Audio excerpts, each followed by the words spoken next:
আজি সদৌ অসম ছাত্ৰ সন্থা আৰু 30 জনগোষ্ঠী সংগঠনৰ আহ্বানত চিপাঝাৰ আঞ্চলিক ছাত্ৰ সন্থাৰ শহীদ ভৱন চিপাঝাৰত আমি ক'লা পতাকা উত্তোলন কৰিছোঁ। কা আইনৰ বিৰোধিতাৰে আমি কেতিয়াও মানি নলওঁ। এখন ভাষা মাটি ভেটি আমাৰ কৃষ্টি সংস্কৃতি সামাজিক ৰাজনৈতিক আমাৰ অধিকাৰ শূন্য কৰিব বিচৰা এই কা আইনখন আমি কেতিয়াও মানি নলওঁ। ইয়াৰ বিৰোধিতাৰে আমি প্ৰতিবাদ অব্যাহত ৰাখিছোঁ আৰু সদৌ অসম ছাত্ৰ সন্থাৰ নেতৃত্বই ৰাজপথৰ আন্দোলন আৰু আদালতৰ আন্দোলন একেলগে চলাই নিয়াৰ বাবে যি প্ৰস্তুতি কৰিছে তাত আমি চিপাঝাৰ আঞ্চলিক ছাত্ৰ সন্থাই আজি ক'লা পতাকা উত্তোলন কৰি কা আইনৰ বিৰোধিতাৰে প্ৰবলভাৱে প্ৰতিবাদ কৰিছোঁ আৰু প্ৰতিবাদস্থলীৰ পৰাই নৰেন্দ্ৰ মোদী অমিত শ্বাহ হিমন্ত বিশ্ব সকীয়াই দিব বিচাৰিছোঁ। আমি অসমীয়া কেতিয়াও কা মানি লোৱা নাছিলোঁ, নলওঁ আৰু আমি কেতিয়াও এই কা আমি নামানো। অসম ছাত্ৰ সন্থাৰ আহ্বান মৰ্মে তামোলপুৰ আঞ্চলিক ছাত্ৰ সন্থাই তামোলপুৰ অঞ্চলৰ বিভিন্ন স্থানত আমি যি নাগৰিকত্ব সংশোধনী আইন সেই ক'লা আইনখনৰ বিৰোধিতাৰে আজি ক'লা পতাকা উৰুৱাই আমি ক'লা দিন হিচাপে সাব্যস্ত কৰিছোঁ। আৰু এই যোনখন নাগৰিকত্ব সংশোধনী আইন সেইখন অসমীয়াই কোনোদিনো মানি নলয়। সদৌ অসম ছাত্ৰ সন্থাই ইয়াৰ তীব্ৰ বিৰোধিতা কৰি আহিছে আৰু কৰি যাব। যিখন অসম চুক্তি বিৰোধী এইখন আইন, যিখন আইনে অসম চুক্তি নস্যাৎ কৰিছে সেই আইনখন আমি কোনোপধ্যে মানি ল'ব নোৱাৰোঁ।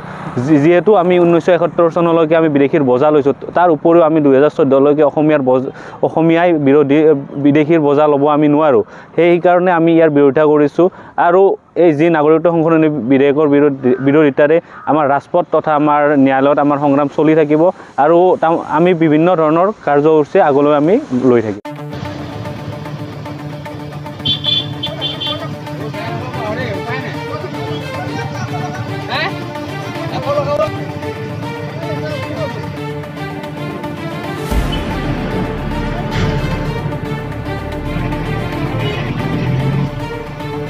আমাৰ হেৰিটো হ'ব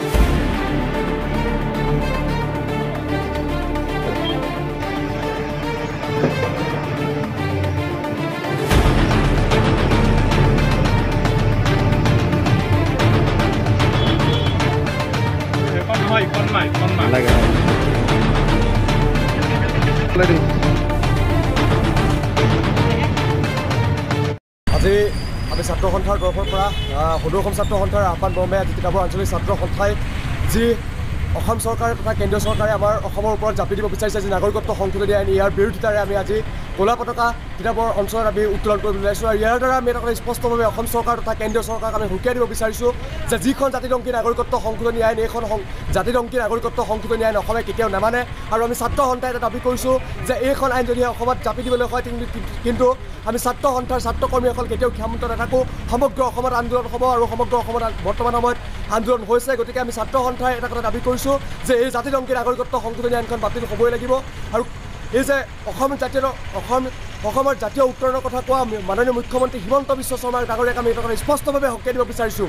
তুমি যে অসমীয়া জাতিৰ উত্তৰণৰ কথা কোৱা, তুমি যে অসমীয়া জাতিৰ অস্তিত্ব ৰক্ষাৰ কথা কোৱা, কিন্তু এইখন জাতিদংকী নাগৰিকত্ব সংশোধনী আইন আনি তুমি অসমক যি বিপদে পৰিচালিত কৰিবলৈ বিচাৰিছা ইয়াক কিন্তু আমি ক্ষান্ত নাথাকোঁ। গতিকে জাতিদংকী নাগৰিকত্ব সংশোধনী আইন বাতিল হ'বই লাগিব, এয়া আমাৰ ছাত্ৰ সন্থাৰ স্পষ্ট দাবী।